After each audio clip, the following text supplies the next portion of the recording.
Dalam kegiatan bimbingan rohani Islam di instansi sering diawali dengan melakukan kalimat-kalimat Asmaul Husna, kemudian baru diisi pengajian.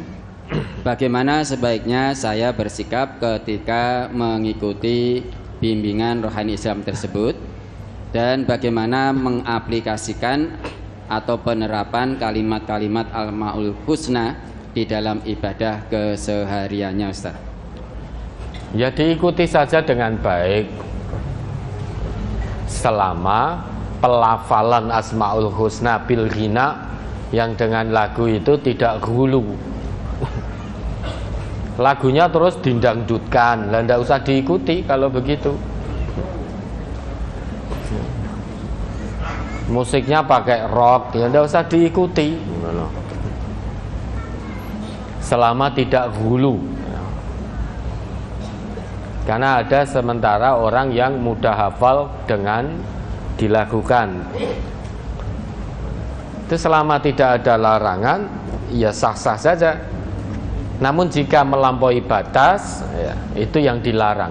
Hulu itu yang dilarang. Biasa yang kita dengar itu kan, Huwallahul ladzi la ilaha illa huwar rahmanur rahimul malikul qudusus, dan seterusnya itu toh. Selama tidak hulu, sah-sah saja.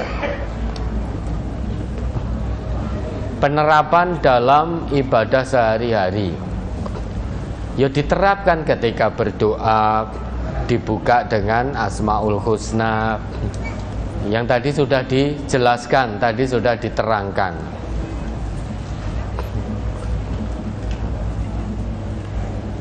Itu penerapan dalam ibadah. Kemudian tidak hanya lisan saja yang mengucapkan, tapi betul-betul itu dorongan keimanan dari dalam hati. Sehingga kalau kita mengucap al-afuwu, lisan kita, tentu itu harus dari dorongan dalam hati.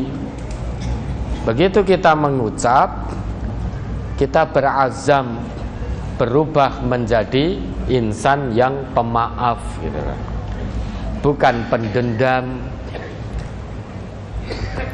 Begitu kita mengucap bahwa Allah itu ya Allah yal haqq, wahai Allah yang maha benar, kita berazam mencintai dan menegakkan kebenaran.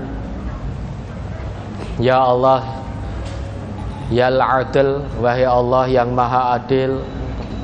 Begitu lisan kita mengucap, hati kita berazam untuk menegakkan keadilan.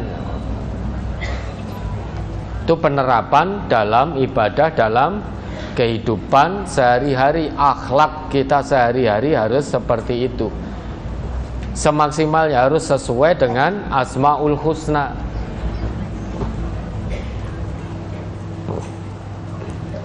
Kita mengucap asyakur, Allah yang maha memberi balasan kebaikan.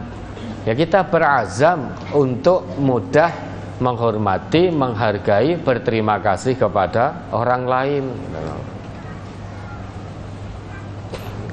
Allah Al-Mu'ti, Allah yang maha pemberi. Lisan kita mengucap itu, hati kita berazam untuk berubah, mudah memberi, gitu loh. Tidak bakhil, tidak kikir. Karena biar bagaimanapun, lisanul mu'min la yuwati'u qalbahu. Lisan seorang mukmin itu tidak menyelisihi hatinya. Apa yang keluar dari lisannya itu juga yang terdapat dalam hatinya. Wa qalbul mu'min la yuwati'u lisanahu. Hati seorang mukmin itu tidak pernah menyelisihi lisannya. Apa yang ada dalam hatinya itu yang dikeluarkan di lisannya.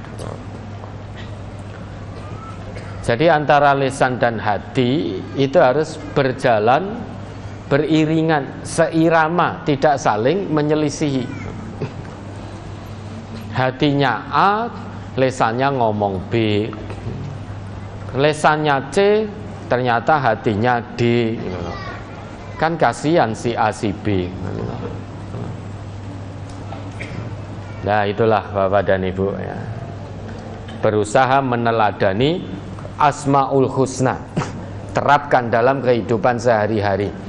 Niscaya kita akan memiliki akhlak yang karimah, akhlak yang mulia, akhlak yang mahmudah, akhlak yang terpuji, bukan akhlak madmumah, bukan akhlak yang tercela.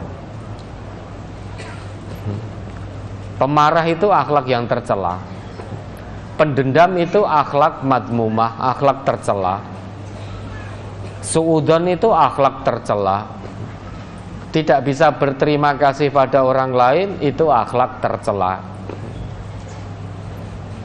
Jauhkan diri kita dari semua hal yang berkaitan dengan akhlak tercela dengan cara dalami, pahami, tadaburi, tafakkuri, amalkan Asmaul Husna dalam kehidupan sehari-hari. Ya, ada lagi.